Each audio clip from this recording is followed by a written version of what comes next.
The National Party has a new leader, and as a result, Australia has a brand new Deputy Prime Minister, Barnaby Joyce.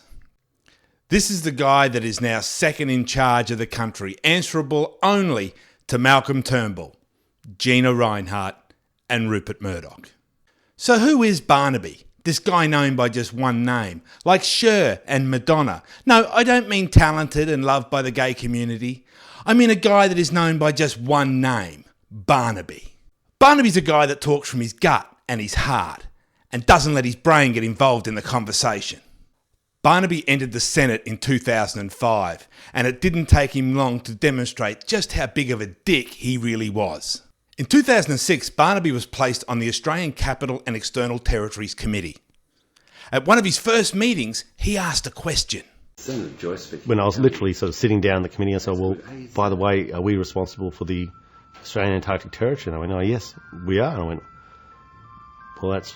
So you're probably thinking, why did Barnaby look like he just come in his pants?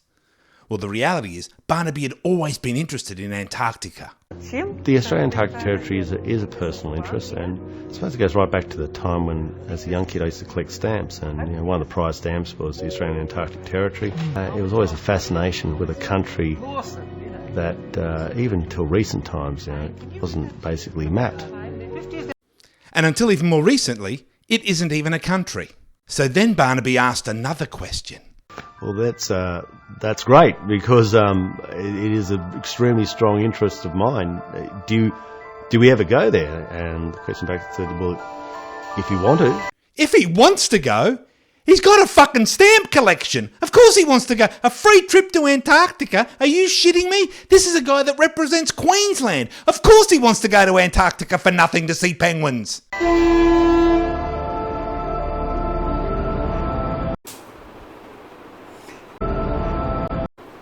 So off he went. Barnaby took a month-long trip to Antarctica. Now you're probably having thoughts on what on earth does Antarctica have to do with representing the people of Queensland in the Senate? Well, you're not alone.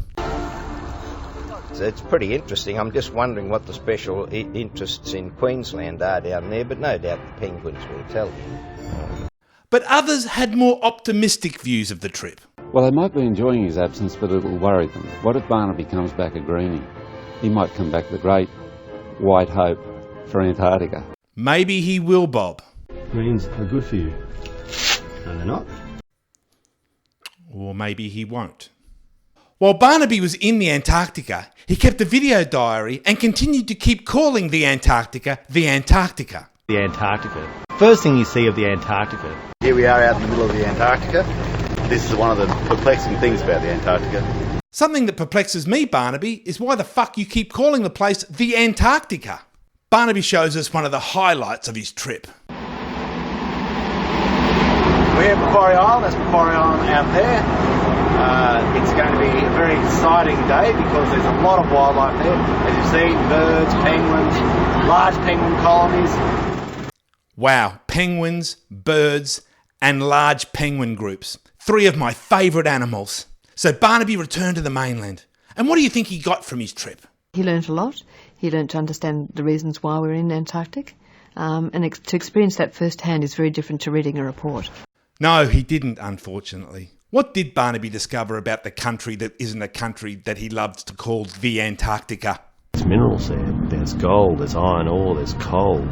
There's huge fish resources. What you have to ask is, do I turn my head and allow another country to exploit my resource? Or do I position myself in such a way as that I'm going to exploit it myself before they get there? That's right. Barnaby came back with a vision of mining.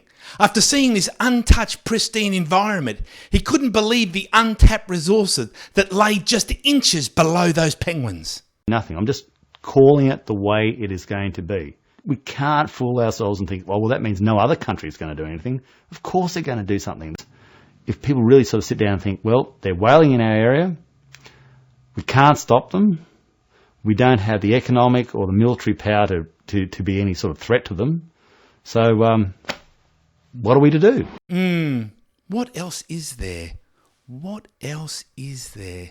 What did notable environmentalists of the time think of Barnaby's plan? Barnaby you've made a mistake. Thankfully, the only idiot that thought mining in the Antarctica was a good idea was Barnaby, both then and now. Surely Barnaby's views aren't that stupid anymore. Well, check out part 2.